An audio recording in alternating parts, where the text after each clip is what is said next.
Qui ne connaît pas Disney? Même si ce célèbre studio d'animation n'est plus à présenter, connais-tu l'histoire de son créateur? Walt Disney est une figure légendaire dans l'histoire du cinéma et de l'animation, connu pour ses personnages emblématiques tels que Mickey Mouse, Donald Duck et Dingo. Il est producteur, réalisateur, scénariste et animateur. Mais surtout, c'est l'un des pionniers de l'animation et il est une icône du XXe siècle. Mais la route qui l'a conduit à la création de l'Empire Disney n'a pas été facile. Il a dû surmonter de nombreux obstacles tout au long de sa vie pour devenir le génie de l'animation que nous connaissons. Aujourd'hui, on te raconte son histoire. Walt Disney voit le jour en décembre 1901 à Chicago, aux États-Unis. Il est le quatrième d'une fratrie de 5 enfants. Son père était entrepreneur, mais avait des difficultés à rendre son entreprise rentable, tandis que sa mère était enseignante. En 1911, la famille déménage à Marceline, une petite ville rurale qui aura une grande influence sur la vie et le travail de Walt. En effet, c'est là qu'il a commencé à dessiner et à développer son amour pour l'art. Il a également été influencé par les paysages et les animaux qu'il voyait autour de lui. Cela l'inspirera par la suite, par exemple pour la création de Bambi. Il sera également influencé par certaines activités de son enfance telles que la chasse, la pêche et la création de maquettes. Quelques années plus tard, la famille a déménagé à Kansas City. Les difficultés financières auxquelles fait face la famille Disney poussent Walt à travailler dès son plus jeune âge pour aider à subvenir aux besoins de la famille. À 9 ans, il livre des journaux et dessine des publicités pour les journaux locaux. Il se levait le matin très tôt pour travailler avant d'aller à l'école. Il a également pris des cours de dessin à l'Académie d'art de Kansas City. À 16 ans, voulant changer de vie, il essaye de s'enrôler dans l'armée américaine, mais sachant qu'il était trop jeune, il falsifie sa date de naissance. Il est alors affecté à la Croix-Rouge américaine et envoyé en France pendant 1 an en tant que chauffeur d'ambulance. C'est une expérience traumatisante, car nous sommes durant la Première Guerre mondiale. Walt va alors développer une aversion pour la violence. Mais cela lui permettra aussi de développer sa créativité, car durant son temps libre, il dessine des caricatures pour les journaux de l'armée. Après la fin de la guerre, Walt Disney commence sa carrière dans l'animation. En 1920, il crée l'Ophogram Studio. L'entreprise produisait des courts-métrages animés pour les cinémas locaux, mais a fait faillite en 1923, en raison de difficultés financières.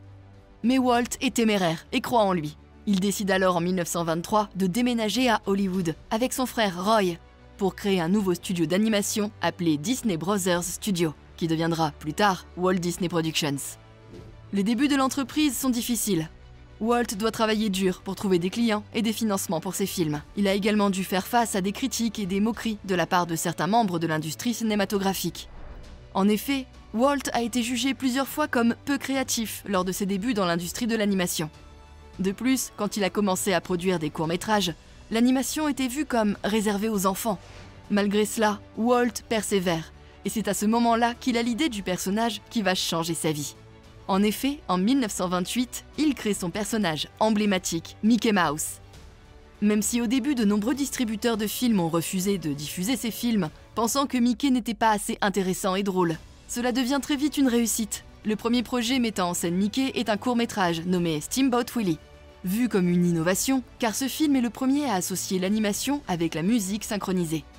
C'est alors un grand succès commercial qui permettra au premier long-métrage d'animation de Disney de voir le jour en 1937, le célébrissime Blanche-Neige et les 7 nains. Ces 2 succès ouvrent la voie à d'autres grands films tels que Pinocchio, Bambi et Cendrillon. Il réussit alors à réinventer le dessin animé et a finalement réussi à imposer sa vision créative dans l'industrie de l'animation. Cela montre la détermination de Walt, qui, même s'il a été considéré comme peu créatif à ses débuts, a su persévérer et faire preuve d'une grande créativité pour créer des personnages iconiques qui ont changé l'histoire de l'animation. Par la suite, Mickey deviendra le symbole de l'entreprise. C'est grâce à ce personnage que Walt deviendra et créera un empire dans le monde de l'animation. En effet, la popularité de Mickey Mouse a permis au studio de produire son travail et de créer de nouveaux personnages populaires tels que Donald Duck, Dingo et Pluto. Les films d'animation de Disney sont rapidement devenus connus pour leur qualité et leur créativité et ont remporté de nombreux prix et distinctions, tels qu'un Oscar spécial pour la création de Blanche-Neige et les 7 nains, premier long métrage d'animation de l'histoire en 1935. En 1955, il est nommé chevalier de la Légion d'honneur par le gouvernement français pour son travail dans l'animation. Le studio va alors signer un contrat avec le distributeur de films United Artists pour produire une série de courts-métrages animés mettant en vedette Mickey Mouse. Walt Disney a alors, au fil des ans, étendu sa créativité au-delà de l'animation et est devenu un pionnier dans l'utilisation de la télévision et des parcs à thème pour promouvoir ses personnages et ses films. Les parcs Disneyland sont très connus, et tu y as peut-être déjà été. Le premier ouvre en 1955, en Californie. Ça a été un énorme succès, ce qui a permis la création de plusieurs autres parcs dans le monde entier, dont celui de Paris. Avec le temps, ils sont devenus des destinations touristiques populaires, attirant des millions de visiteurs chaque année. Grâce au milieu télévisuel, Disney promeut ses films et ses personnages, comme en 1954 avec le Disneyland télévisé. C'était une série qui présentait les coulisses des productions du studio, ainsi que des émissions spéciales sur les parcs à thème. La série a été un énorme succès, et cela a permis à l'entreprise d'atteindre un public encore plus large et étendre sa popularité.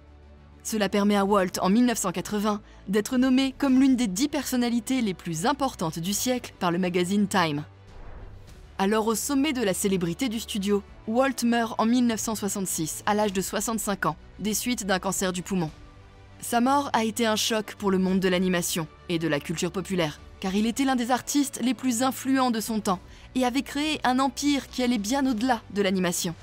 Il avait réussi à toucher le public grâce à son dévouement pour l'innovation et l'excellence artistique. En effet, ses films d'animation sont devenus des classiques.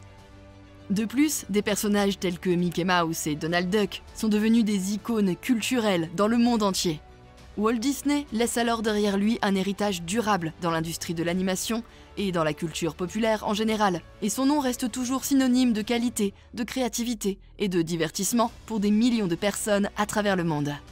Après le décès de Walt, c'est son frère Roy qui prend la direction de l'entreprise. Le studio continuera à produire des longs métrages d'animation tels que Les Aristochats, La Belle et la Bête ou encore Aladdin. En 1984, le studio lance la première chaîne de télévision câblée entièrement consacrée aux dessins animés, nommée Disney Channel. Cette chaîne permettra à la firme d'agrandir son public, mais aussi d'étendre ses activités à d'autres domaines, tels que la musique, les jeux vidéo et les produits dérivés. En 1991, Roy prend sa retraite et est remplacé par Michael Eisner, lui-même remplacé en 2005 par Robert Iger. En 2006, Disney a acquis Pixar Animation Studio, le studio créé par Steve Jobs, qui a produit des films tels que Toy Story ou encore Les Indestructibles. Puis, en 2012, Disney fait de même avec Lucasfilm, qui produit la saga Star Wars. Depuis lors, le studio a produit plusieurs films de la saga Star Wars, ainsi que des séries télévisées et d'autres produits dérivés.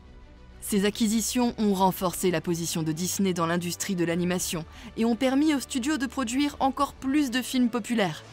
Aujourd'hui, le studio continue de produire des films d'animation ou de live-action qui captivent le public du monde entier et s'est imposé comme une entreprise multinationale pionnière dans le monde de l'animation. Walt Disney est donc passé d'un enfant pauvre à génie de l'animation en persévérant et en poursuivant sa passion pour l'art. Malgré les obstacles et les critiques qu'il a rencontrés tout au long de sa carrière, il a continué à travailler dur et à poursuivre son rêve pour créer des films d'animation de qualité. Sa créativité, son innovation et sa persévérance ont permis à son studio de devenir un empire dans l'industrie de l'animation et du divertissement. Sa vie et son travail continuent d'inspirer des générations d'artistes et de cinéastes. Et toi, quel est ton Disney préféré ?